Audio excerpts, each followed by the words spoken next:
বিসমিল্লাহির রহমানির রহিম। হে সমস্ত জগতবাসী, আজ আমি আয়েশা চিস্তি বিশ্ব আধ্যাত্মিক জ্ঞান সঞ্চার দরবার শরীফ হইতে আমার পিতা শামীম আলী চিস্তির গ্রন্থ থেকে কিছু তত্ত্ব আলোচনা। গ্রন্থটির নাম হলো শরীয়তের পেট থেকে হাকিকত ও মারিফতকে উদ্ধার। আজকের আলোচনাটি যদি সকলেই মনোযোগ সহকারে শুনেন তাহলে সকলের কাছেই ভালো লাগতে পারে। আজকের আলোচনাটি হলো লক্ষ কোটি আকার যার, তিনি হয়, তিনি করে নিরাকার। নিরাকার শব্দের অর্থ কি, এই নিয়ে কিছু তত্ত্ব আলোচনা। আল্লাহ নিরাকার, অবশ্যই আল্লাহ নিরাকার, কিন্তু বুঝতে হবে নিরাকারটা কি। নিরাকার শব্দের অর্থ তো আল্লাহ আকার নেই এমন কিছু না। তাহলে মূল্য শব্দের অর্থ কি?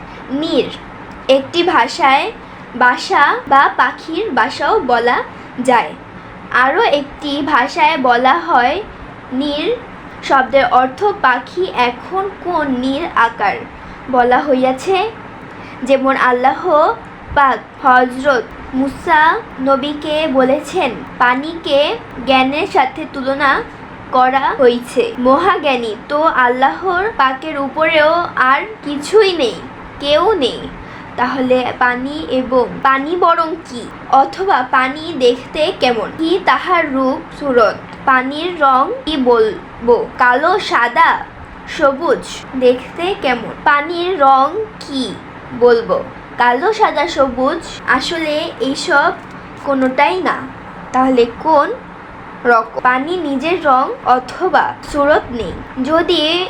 যদি এই পানিটাকে কোনো লাল পাত্রে রাখা হয় তাহলে পানিও লাল রং ধারণ করে। পানি কোনো কালো ভাণ্ডে পানি রাখলে পানি কালো রঙই ধারণ করে। সাদা কোনো পাত্রে রাখলে সাদা রঙই ধারণ করে। পানির নিজস্ব কোনো রং নেই। পানির পাত্রটি যদি পুতুলের মতো বানানো হয় তাহলে পানিটিও পুতুলের মতন রং সুরতেই দেখা যাবে। আল্লাহ নিরাকার শব্দের অর্থ আকার নেই, এই কথাটি ঠিক নয়। যেমন যেই জিনিসে পানি রাখা হয় সেই জিনিসের আকার ধারণ করে, ঠিক মহান স্রষ্টার সৃষ্টিকে আসিয়া আদম নামের পাত্রে অথবা ভাণ্ডে আসিয়া মহান স্রষ্টা আমাদের রূপ ধারণ করেন এবং আমাদের রূপ ধারণ করিয়া বিশ্বের ভিতর এবং বাহির পরিচালনা করে।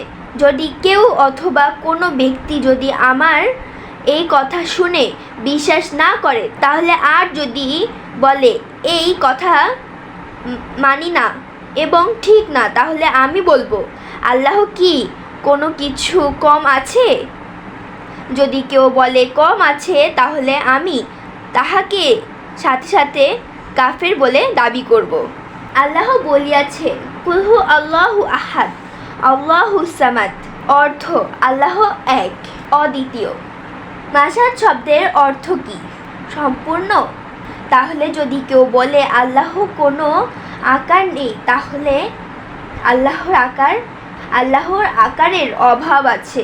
আল্লাহকে যিনি অভাবগ্রস্ত বানায় তিনি অবশ্যই জাহান্নামী। তাহলে আমার কোনো কিছুই অভাব নেই। আল্লাহ সমস্ত কিছুর আকার সৃষ্টি করিয়াছেন এবং সমস্ত কিছুর মধ্যে আছেন, কিন্তু আদম সুরত আল্লাহ পাকের নির্ধারিত আছেন। সমস্ত সৃষ্টি করার আগে স্রষ্টা আদম সুরতেই ছিলেন, সৃষ্টির পরেও আদম সুরতেই আছেন এবং শেষেও আল্লাহ আদম সুরতেই থাকবেন।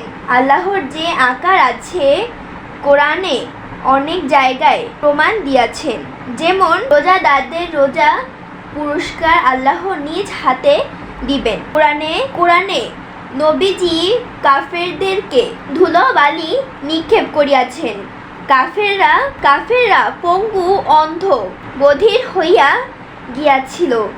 আল্লাহ জানাইলেন, হে মুহাম্মদ, এই ধুলোবালি তুমি নিক্ষেপ করো নাই, আমি আল্লাহ এই ধুলোবালি নিক্ষেপ করিয়াছি।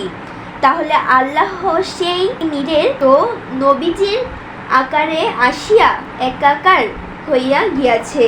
নবীজি জিকিরে যেই দিন দাঁড়াইয়া গিয়াছিলেন সেই দিন জামা অথবা জুব্বা চদ্দরিত সিদ্ধ হইয়াছিল।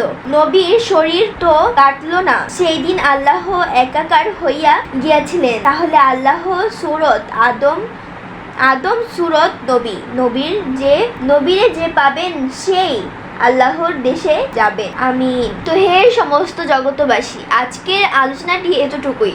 আশা করি সকলের কাছে আলোচনাটি ভালো লেগেছে। যদি সকলের কাছে আলোচনাটি ভালো লেগে থাকে, আমাদের এই চ্যানেলটিকে সাবস্ক্রাইব করে সকলেই আমাদের পাশে থাকবেন।